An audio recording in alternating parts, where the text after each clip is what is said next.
Hi guys, this is Leffen. I'm here with TSM to do a video on my top 5 career moments. This isn't necessarily, like top 5 biggest wins, most prize money, but rather 5 moments that I really felt were important to me and that I really want to talk about. So it's basically going to be me, nerding out, talking about what went through my head, why did I do this, what was the story around this, how did I feel after, what did I do in my career, and so on. We'll be doing 5 of these videos, so yeah, lots to look forward to.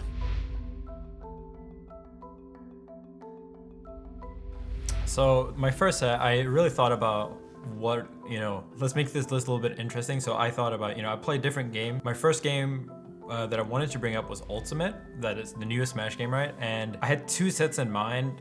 And one of them was, my set versus Salem. You see him throwing out these razor leaves, sets him up for the vine whip, air dodge, just to get away from him, calls him out with the dagger. Fantastic tech, gets the up air, doesn't even matter. Then he tech, Leffen takes the set 2-1.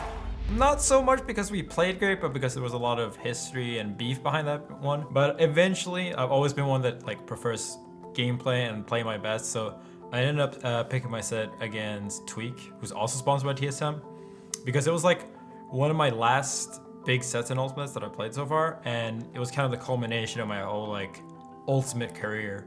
And I'm really proud of how I played in this set and the mid-set adaptations I made. So it's a Pokemon trainer mirror match, or ditto as we say in Smash. Usually it means that the matchup's kind of predictable and that it's, pretty easy to understand what's gonna happen, what the opponent's gonna do.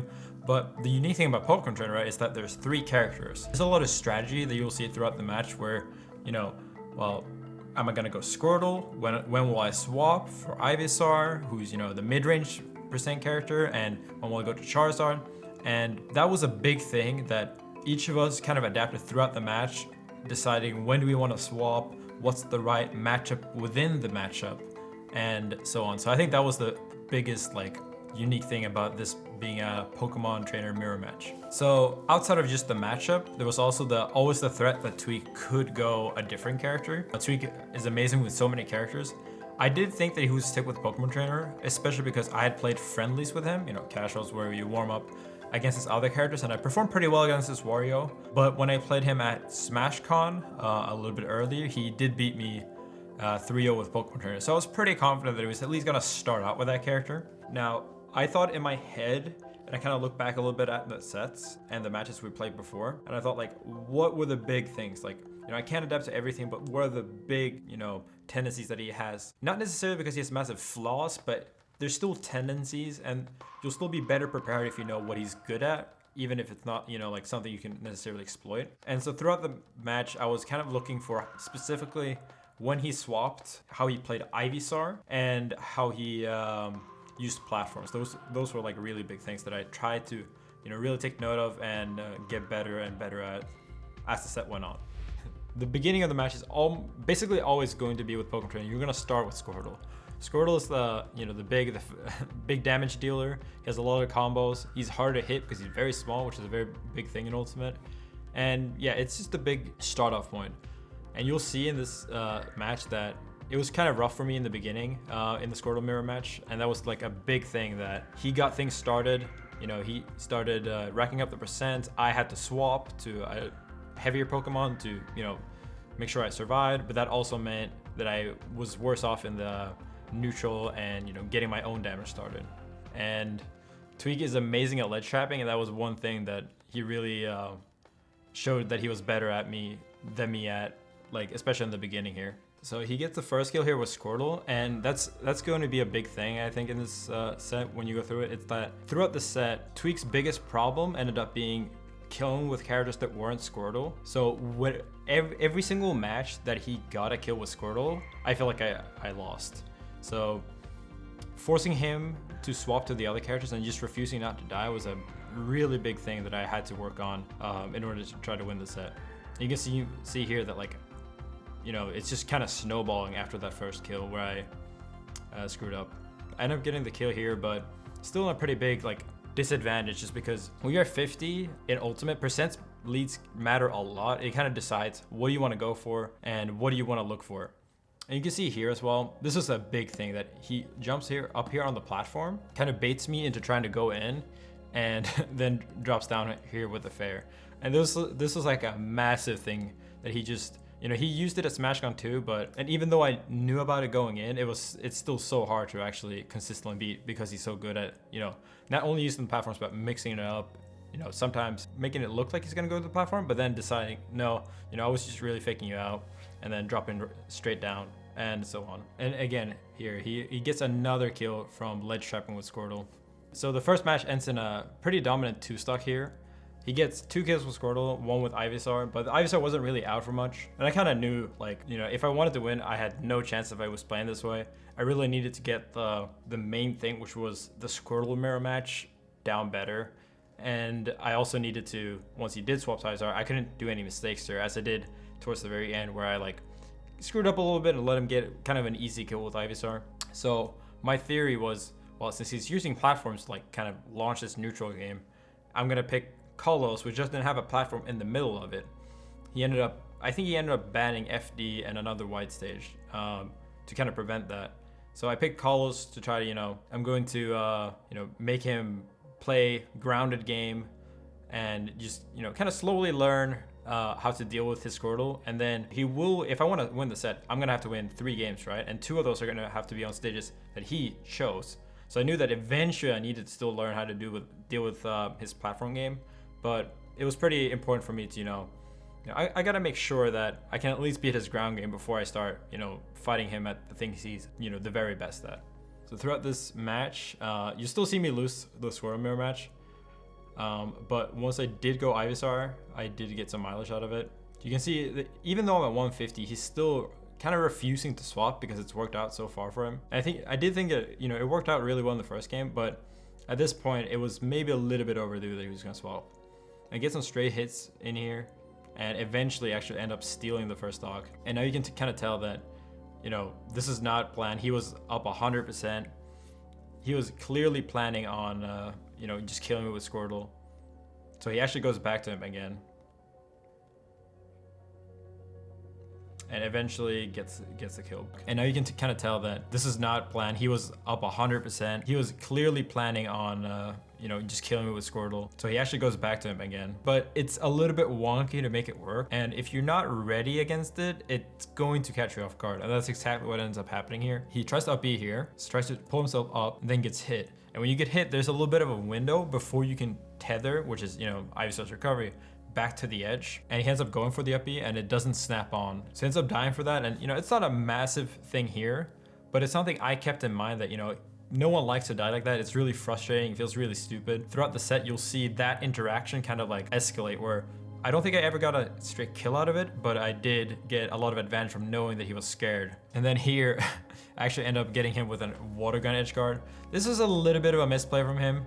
He just didn't realize quickly enough that he wouldn't be able to make it back with Squirtle. The water gun isn't a great edge guard in general, but against Pokemon trainers specifically, it can be pretty annoying to deal with, and it can actually let you get those low percent kills. That little extra edge of just knowing slightly more about the matchup from the start, I think really helped me out. So next up, he ends up picking Smashville, which has a platform in the middle. So he's gonna have a lot of different types of platform movement here. And I was trying to take control of the platform a bit more in this game, but it ended up working okay, but not amazingly. Here in the last stock, you see more platform movement. I'm kind of just standing here on the very, very far side, right?